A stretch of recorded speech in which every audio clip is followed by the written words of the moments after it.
भारी महिमा है तुलसी की। इतनी महिमा है कि यदि हम उसको कहने लग जाएं तो बहुत लंबा समय चाहिए, फिर भी पूरी नहीं होगी। इतनी पुराणों में भगवान व्यास ने तुलसी की महिमा गाई है। स्नान काले तु यस्यांगे दृश्यते तुलसी शुभा सर्वतीर्थेषु स्नातम भवति तेन न संशयः। स्नान के समय एक दाना भी तुलसी का कंठ में है, शरीर पर है, तो तुलसी को छूकर जब जल शरीर पर पड़ता है तो धरती के सारे तीर्थों में स्नान का पुण्य प्राप्त हो जाता है। भोजन, अब भोजन की सुन लो। तुलसी धारण करके जो भगवत प्रसाद लेता है, ये हमारे लिखे हुए श्लोक नहीं है, ये सब स्कंद पुराण, पद्म पुराण आदि के भगवान व्यास के लिखे हुए श्लोक है। कहते भगवत प्रसाद ग्रहण करता है तुलसी धारण करके, तो कहते सिक्थे सिक्थे तुलभते वाजिवेदि फलम मुने। उसको एक एक प्रसाद के कण पर एक एक अश्वमेध वाजपेयी यज्ञ का पुण्य प्राप्त हो जाता है। तुलसी की सूखी लकड़ी को हवन में जो प्रयोग करता है, उस तुलसी की लकड़ी में आहुति देता है अग्नि, उसकी अग्नि में, तो एक एक तिल, एक एक जौ, एक एक चावल पर उसे अनेक अनेक यज्ञों का पुण्य प्राप्त हो जाता है। तुलसी के सूखे काष्ठ से निर्मित भगवान नामोच्चारण पूर्वक तैयार की हुई भगवान की भोग सामग्री नैवेद्य, जो तुलसी काष्ठ की अग्नि से ही भगवान का नैवेद्य तैयार किया गया है, और जब भगवान को उसको निवेदित किया जाता है तो महाराज जी पुराणों में लिखा है 1000 वर्ष के लिए भगवान को तृप्ति हो जाती है। 1000 साल तक भी ठाकुर जी को कथन से भोग न लगे तो भगवान भूखे नहीं रहते। इसलिए वैष्णवों को चाहिए कि कम से कम जीवन में 1-2 बार तो जरूर सूखी तुलसी की लकड़ी से एकदम अपरस में अपने हाथ से मूल मंत्र का उच्चारण करते हुए ठाकुर जी की रसोई बनाओ, भोग लगाओ। पता नहीं आगे कौन भोग लगाएगा नहीं लगाएगा, 1000 साल के लिए तो बात पक्की हो गई है। भगवान को चंदन घिसते समय, मलयाग्री चंदन घिसते समय तुलसी का काष्ठ भी घिस देना चाहिए। उसको हरिचंदन कहते हैं। कहते हैं कि तुलसी काष्ठ से घिसा हुआ जो चंदन है, जब भगवान के श्रीअंग पर भक्त अर्पित करता है तो भगवान अपने नित्य धाम में उसको अपना आलिंगन प्रदान करते हैं। भगवान अत्यंत प्रसन्न हो जाते। कहते मैं इसको क्या दे दूं? कहते इसको कुछ देने के लिए मेरे पास नहीं है। कहां तक कहें?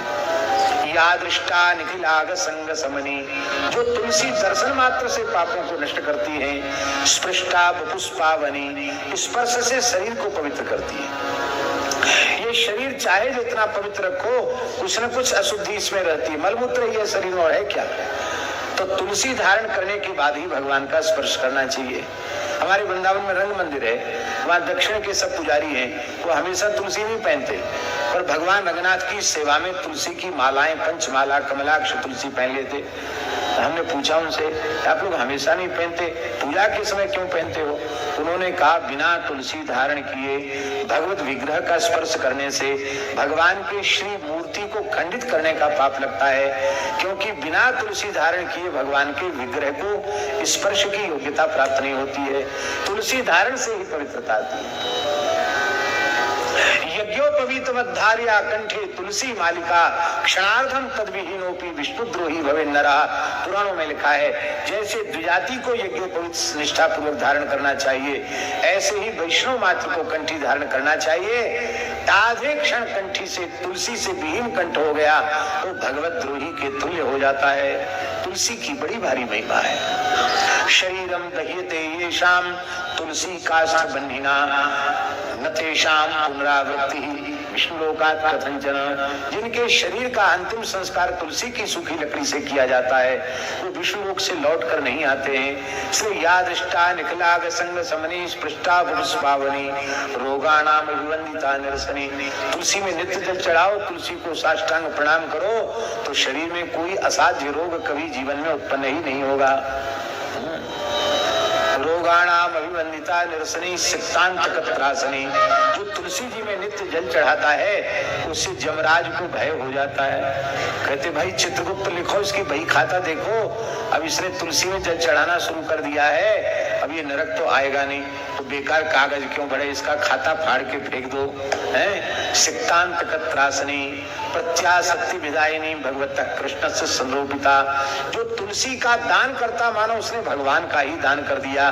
जो भगवान के मंदिर में, भगवान के बगीचे में तुलसी का पौधा लगाता है, मानो उसने अपने हृदय के खेत में भक्ति का पौधा आरोपित कर दिया, भक्ति का बीज बपन कर दिया। ऐसी तुलसी महारानी के चरणों में प्रणाम है। गोपियों ने क्या कहा श्रीमद् भागवत में तुलसी के लिए? कच्चित तुलसी कल्याणी गोविंद चरण प्रिय सहत्वाल फलैर्विव्रत पृष्ठस्थेति प्रियोच्युता। दो विशेषण दिए तुलसी की गोपियों ने, कल्याणी और गोविंद चरण प्रिय। क्या विशेषण दिए? कल्याणी और गोविंद चरण प्रिय। इसका तात्पर्य है जीव का परम कल्याण करने वाली तुलसी है और श्री गोविंद के चरणों की प्रिया है तुलसी।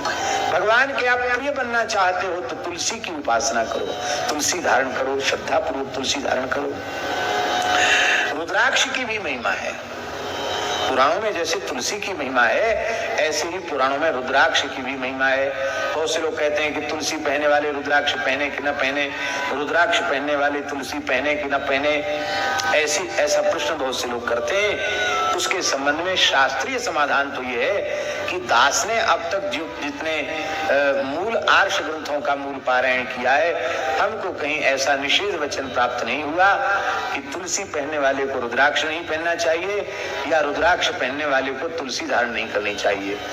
और बहुत से लोगों की मान्यता क्या है, तो तुलसी धारण करने में प्याज लहसुन ऊट पटांग चीज, गंदी चीज खाते पीते सब छोड़ना पड़ेगा। रुद्राक्ष धारण करेंगे तो बोले फिर नहीं छोड़ना पड़ेगा।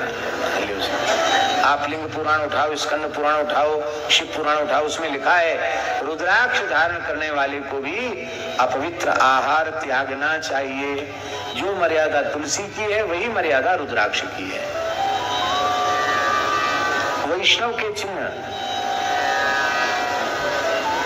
पद्म पुराण में ये कंठ लग्न तुलसी, ये कंठ लग्न तुलसी नलिनाक्ष माला, ये वही ललाट पटले लटदूर्धपुंड्रा, ये बाहुमूल परिचिन्नित शंख चक्रा, ते वैष्णवा भुवनमा सुखवित्रयन्ति।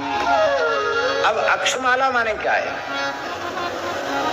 ये कंठ लग्न तुलसी नलिनाक्ष माला। नलिन और अक्ष ये दो शब्द हैं। नलिन को अक्ष नहीं कहते हैं, नलिनमाला अक्षमाला च।